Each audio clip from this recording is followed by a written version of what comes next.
Ваше никто не спросил. Извините, молодой, виноват, исправлю. Вот это хороший ответ. כשאויבינו פלילים. זה עדות לעילוי יראתם. So we said, Yosef, if you have a problem with a Jew, you're not allowed to sue him in American court, in Goyish court. You have to take him to Jewish court. If a person, God forbid, take him to American court, mitzvah to put that guy in cherem. The other guy can go, put the other guy in cherem. And if he died, we're not going to bury him in Jewish cemetery. If his wife come to Khaneso, you're going to say, Das Vedana Khaneso Pesharo. The kids can get kicked out from synagogue, from the school, from every society. If you know what else we learned? This I didn't tell you yesterday. If he has a boy, we can tell all the Mu'ahalim in the world, you're not allowed to make Brit Milah to the boy. You heard me or no? A guy that is in Cherem. Yes. He had a boy. Any rabbi calls, Rabbi, I had a boy, Mazal Tov, coming. What's your name? Oh, I'm sorry, I cannot come. What? Why? I pay you $10. I cannot come. If he's going to come, this rabbi also in Cherem. Yeah? 100%. Now, what if a person didn't break Shabbat? He shomer Shabbat, he comes Khaneso, he prays, learns Akol Tzedakot, he best Jew. But when he had a problem with somebody else, he went to American court. You know what is this, Bechor? Herem on this guy. You know when it's very practical, you guys think, Rabbi, Baruch Hashem, I have no problems, I'm okay. No, sometimes you hear that your cousin, your friend, your neighbor has problems with his wife. And where the people go when they have issues in the Shalom Bayit, and they want to get divorced? Court. American court. American court says half of the house to her, half of this to her, half of that to her. All this is stealing. Sometimes her brother, her relatives are getting involved and making say, no, we're going to go to American court. And this American court is all theft, all this money theft. And that person that did that, Chas v'Shalom, he violated the Torah. Where is it written you're not allowed to? Nasha Parashat Mishpatim. That's how serious it is. You have to let the people know that you have issue with another Jew, men or women, you have to go to Jewish court. Say, Rabbi John, I have a problem. This and this situation happened. The rabbis are going to call him. He's going to come and listen to whatever the ruling of the Bedin. How about if you have a problem with the Jew, but he's not Shomer Shabbat, he's far away from religion? Doesn't matter. You give him a chance. And you'll be surprised, many people that don't keep Kippur, when they come to the problem of Bedin, they come. They respect the Bedin. Many times I saw this. I was shocked. The people said that. Said, well, no point. Just give me a paper. I'm going to go to American court. You're wasting your time. He's not going to come. He came. Ni once, ni twice, ni 3, 4, 5, 10 times I saw this. Not religious people come to the Bedin.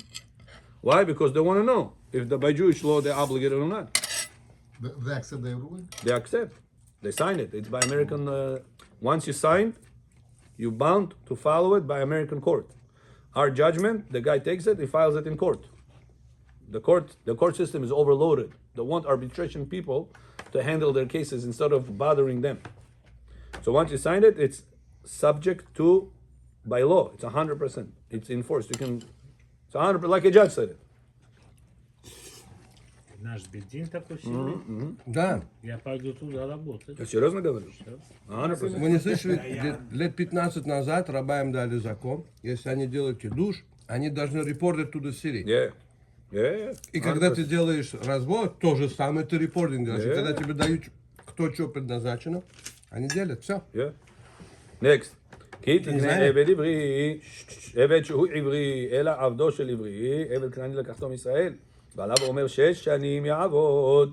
So בת שביעית יצא לחופשי, חינם.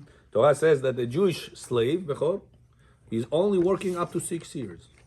7th year, you have to let him go free. Yes. מה אני מקיים? התנחלתם אותם לבניכם אחריכם. It says, which slave you're not allowed to free? Goyish slave. He has to be your slave. לנצח נצחים. Forever and ever. לעולם, בהם תעבודו. And even if you die, you have to inherit this to your children. You're going to remain slave. You hear this? Половина гоим так сейчас, наши слейв. ברוך השם. Просто сами не знают. אבל בעבד כנעני הלקוח מישראל. תלמוד לומר כי ימכר לך אחיך. לא אמרתי כי תקנה מיד עבד דין מכרו בגנבתו. כמו שנאמר, אם אין לו נמכר בגנבתו. When Jewish slave becomes חס ושלום, you sell him. Jewish slave. Whenever he steals, he has no money to pay back. In America, You have no money to pay back. You go jail. What the jail does? Feed him. Yeah. How much it costs to the taxpayers? 90,000. A lot of money. Foydaşçı? 90,000 a year, Ashkenazim, all the jails, they owned it. Yeah, for seriously. What's the gain? This guy doesn't have money to pay this guy, I don't know, $30,000-$40,000. He arrested him and the taxpayer pay him $90,000. Sell 5x7, 90,000. It's better than storage. So the American system has no answer for that, but the Jewish system has an answer.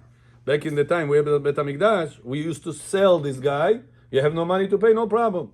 We're going to sell you as a slave until you pay the last dollar back to the guy you owe him. וכשהוא ימוך אחיך עמך ונמכר לאח, הרי מוכר עצמו בני דוחקו, מה אני מקיים כי תקנה, ונמכר בבית דין לחופשי, אם בגפו יצא, שלא היה נשוי, ולשון בגפו בכנפו, שלא בא אל כמות שהוא, יחידי בתוך לבושו, בכנף בגדו, בגפו יצא, שאם לא היה נשוי מתחילה, אל רבו מוסר לו שפחה כנענית, להוליד ממנה עבדים. Now the Torah says, listen to this. If a Jewish slave is becoming he was sold. Right? He was Jewish slave. He didn't have money to pay for the theft that he had. The bedin catch him, sell him to somebody else. The money that the guy pays, they pay the person that was stealing from. So, and so now this guy, he's like an item. He's not a person anymore. He's like an item owned by the owner. So, it says, Bechor, he is allowed to give him Goya and tell him, make children with her. Why? I want more slaves. Yeah, Multiply. So now a guy says, oh, Rabbi, so I found a way out. I fell in love with this Goya. But I'm not allowed to, I'm Jewish. Yeah. I'm going to go, I'm going to steal. I say, I have no money to pay. And I know that this Goya is working by them or he's connected to him. Yeah. Balabait is going to buy me. And then I'm going to be with her legal. Yeah. Torah says. Yeah. Huh? Says the Torah, no. Don't think you can outsmart the system. The Torah says, Im begapo yavo, begapo yetze, im baal, ishahu, yatzea ishto, imo. Torah says, if he is married to a woman, then he is allowed to have the shifcha. Means a person is not going to go sell himself to all, you're going to be a slave. For what? Just to be with her? You have your wife. You're not going to go so far. But when a person is not married, he's heated up. He's saying, "Oh, this is my luck in Shamayim. That's why I'm going to get married too." That's for shalom. So for that, a person is going to go even to become a slave. The Torah knows the logic, the mindset of the person. Torah says, if he is married, Ba'al Ishahu, he's allowed, the Balabait is allowed to give him Goya, say, make with her more children, I want more slaves. But if he doesn't have a wife, he's not allowed to have this woman. So a person should not, chas v'shalom, go and steal, make corruption, and then say, oh, kaif, я и заработал, и эту женщину раба мне сказали можно. Why slavery? For this not to happen, look how the Torah is smart. And the Torah said only if he was married, he's allowed to have, the Balabait is allowed to give him a woman's Goya. Почему убрали slavery? But Rabotai, you know that according to the Zohar says a very big secrets on this line. Very, very big secrets. But you know when we're going to share them? Shabbat morning. Не, давайте еще есть. No. Это по вашей Торе. По нашей Торе уже 10 часов. Another point, Rabotai, is, you see over here, Meir, Im Ba'al Ishahu. You see where the Udaren is, where the sign is? On the bed. If the Baal Koreh is going to read, Im Ba'al Ishahu. What is Baal? He slept with a woman. What is Baal? A husband of a woman. Udarene Paminyal, the whole meaning of the word changed. That's important. It is Baal Koreh. Have to be very, very precise. Nichita Lishba. Baruch Hashem, we have Bechor, good Baal Koreh. In our Kanesu Behemet, I'm telling you. Very, very precise. He reads. I pay attention to whatever he reads. Very carefully he reads. Baruch Hashem, we have to keep him. Tell him to come home again. Это Domot of the rabbi. Это Meirov. Baal Shem Tov tvой. Мой Baal Shem Tov. Yeah. He's praying with us. This Shabbat is a Знаете, что vacation. он скрытый садик? But we have to make sure he's going to remain with us. בטלפון קונית. תגיד לו, תעשה מצווה, שיבוא. So the Baal Korah on the Shabbat Meir, be careful. Don't make sure he's gonna read Baal Ishahu, not Baal. Nani na'ain udarenia. Dabet udarenia. Like this, you're making it the right way. Baruch Adonai le'olam. Omer ve'omer.